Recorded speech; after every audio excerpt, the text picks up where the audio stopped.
How hard is it supposed to be to travel almost 650 kilometers in one day in the small battery Mach-E?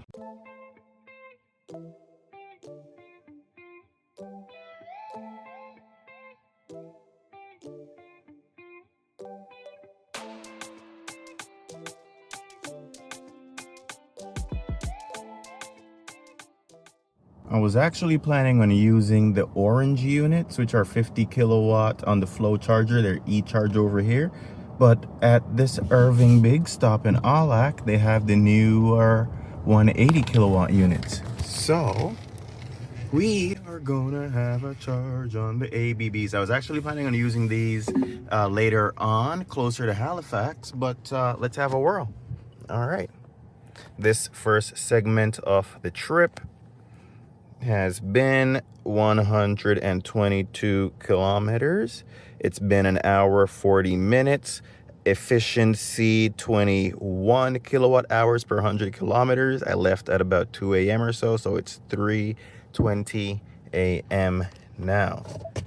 That being said, current battery percentage, we left at 78% and it's 39.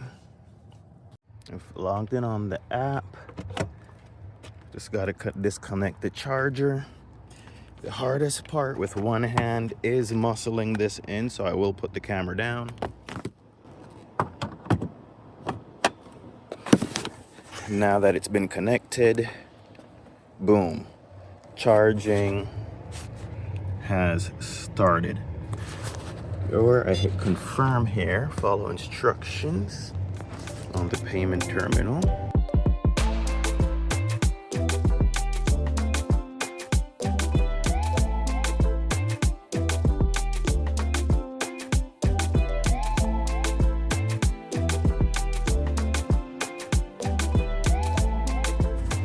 And after a quick swipe on the app,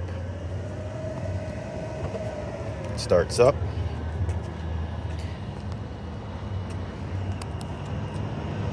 And charging has initiated.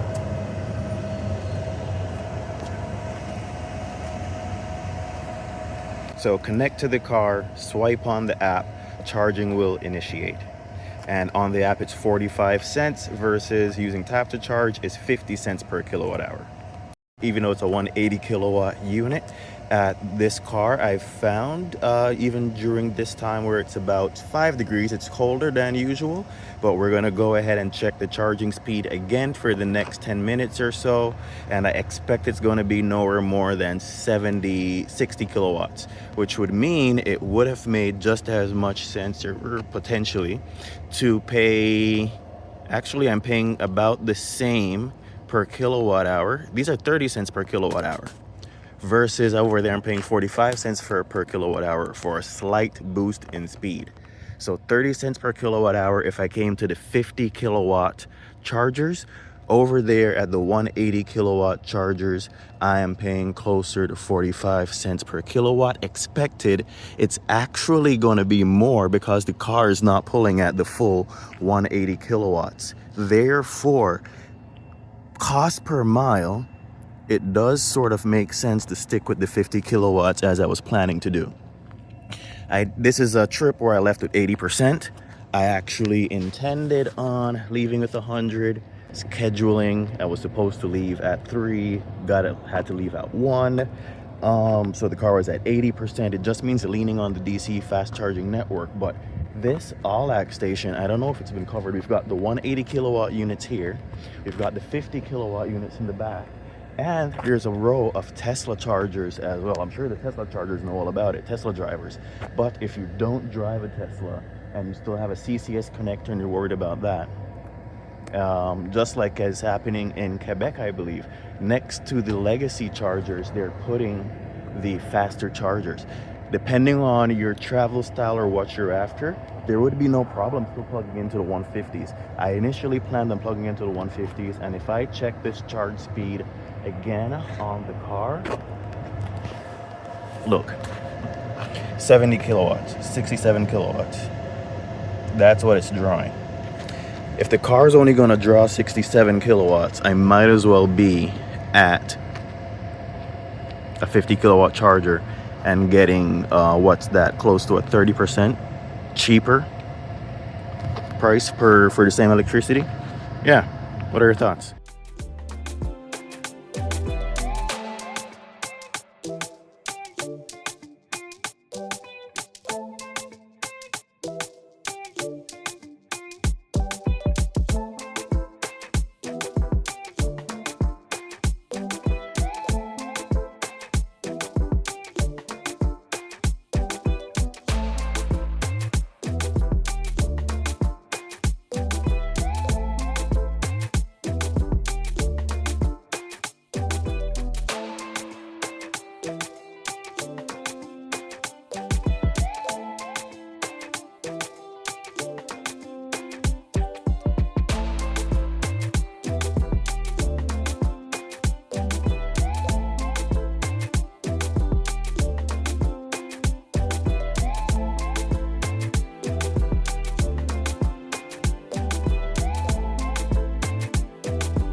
One quick scan. Now let's find the chargers.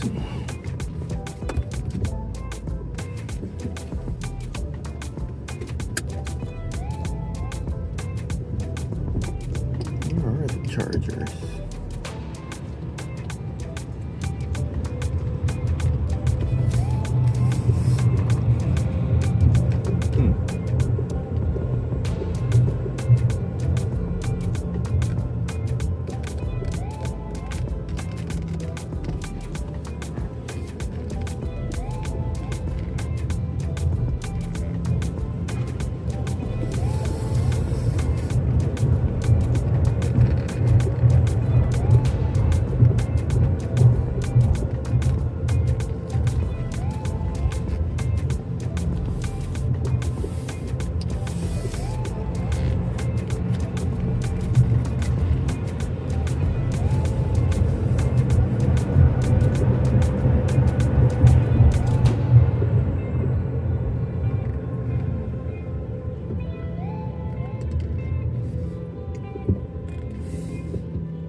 Oh, when you get all the way to the top, there you go. Pick a charger, any charger.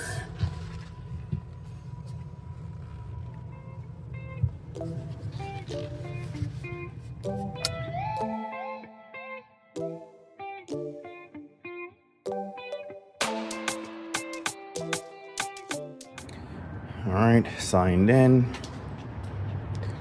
The level 2 cords are a lot easier to manage than DC fast charging cords.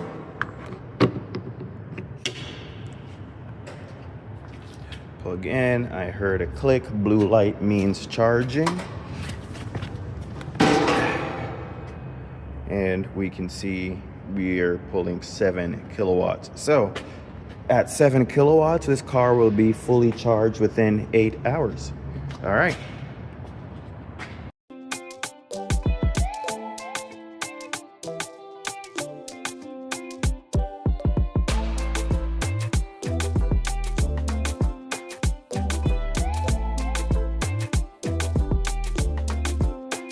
Halfway through the road trip, I actually have to turn around and go back home. The car has been charging for about 4 hours since I got here, and I've onboarded about 25 kilowatt hours of energy in that time at around 6 kilowatts. What that means is my battery is now closer to 44% instead of the 12% that I rolled up in with, and I'm returning back to Charlottetown damn near immediately instead of being at a full charge. This is not how you road trip. You're supposed to fully charge. I did not. I had to leave Charlottetown at 80%, and now I'm headed back before a full charge. What it does mean is that so far, that the trip cost has been equal to a hybrid. With this free charge, I'm going to see if I can get back to Charlottetown with it being cheaper than a hybrid. The big difference is this is the worst case scenario road trip. It's a way different story when I'm using the Mach-E every day as my daily driver.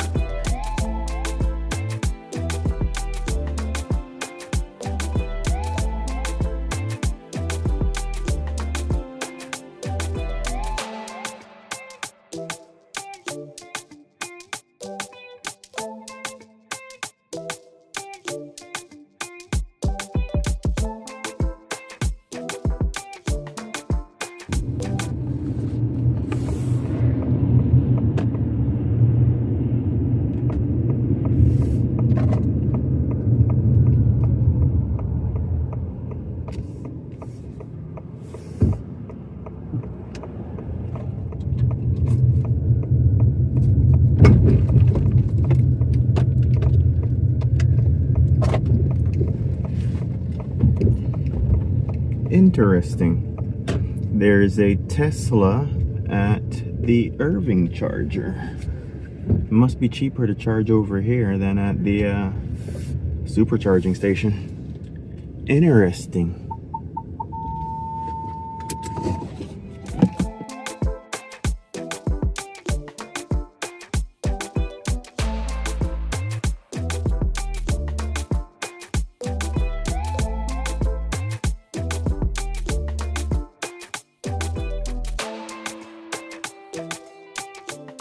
Currently 10 degrees compared to the 0 or 1 degree Celsius it was when we were coming to Halifax this morning, and we are at 41% in the pack. So I wasn't actually expecting it to still be charging over 100. It's going up about 104 kilowatts, which is pretty good.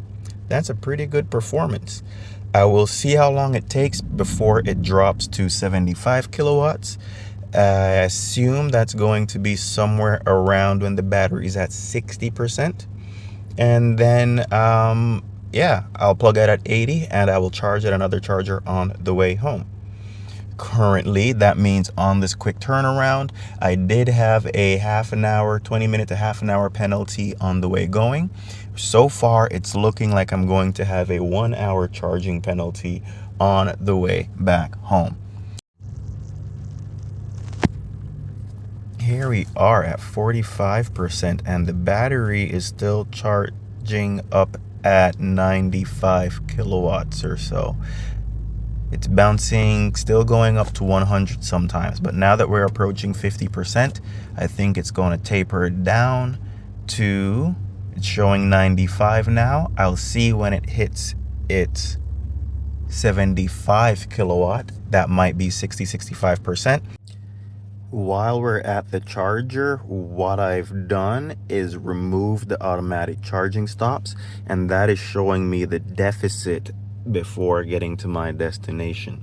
Therefore, if I take this 40% and I add it to this 50%, I would need around 90% of the battery enabled to be ordered to get home from here.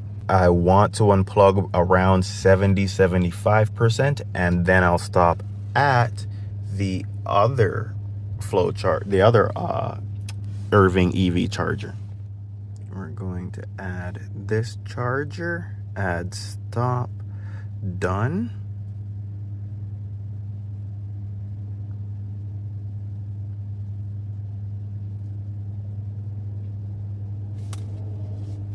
It's telling us to remain here for what looks like 40 minutes.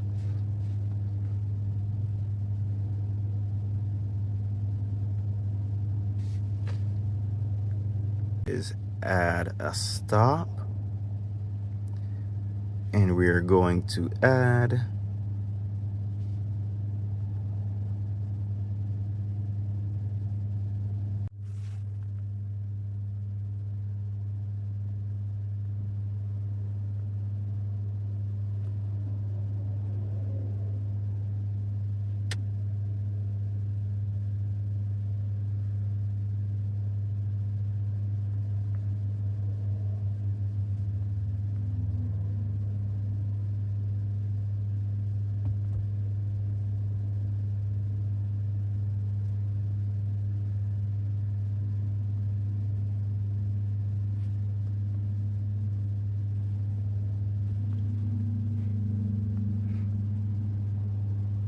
based on where I am now to get to the next charger.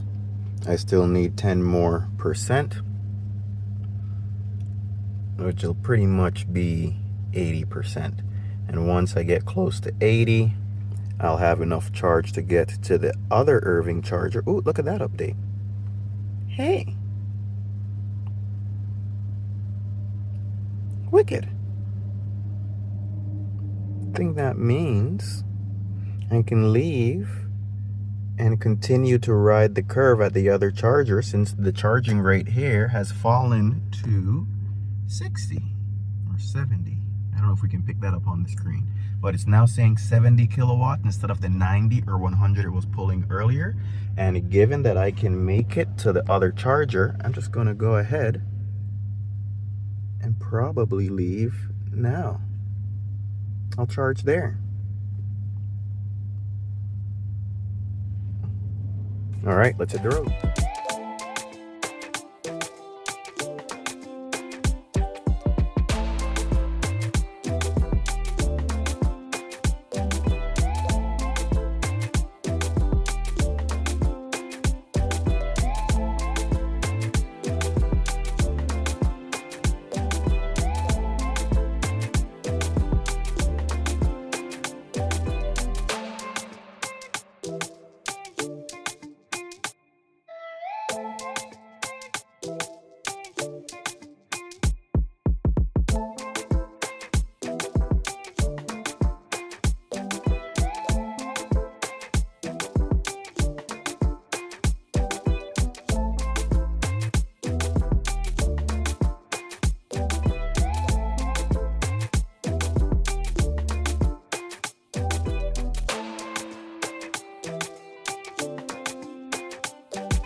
Now that I'm connected to the charger and I have my destination set, negative 15%. So I need to add another 15%. I can leave here with some buffer by the time I'm at 40%. And check that out. Now that the car is at 40%, I'm pretty much there, positive 40% on the screen, updated, and I can get home with a little bit of a buffer. That's not quite enough of a buffer, so we're going to go up to about 45 or 50%. But so far, it has been charging for, since 1:20, we've been charging for 10 minutes, and we can get up and get out of here. So after another 15-minute charge, I'll be able to go home. So there, I'm at 43%. It'll be at 45% in a second, and I can unplug and go home. Between the 20-minute charge at the first Irving charger and this other 15-20-minute charge, each way to Halifax costs me an extra half an hour to 40 minutes, even if I don't have the car 100% charged when I begin that journey. That's pretty good performance.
Good car.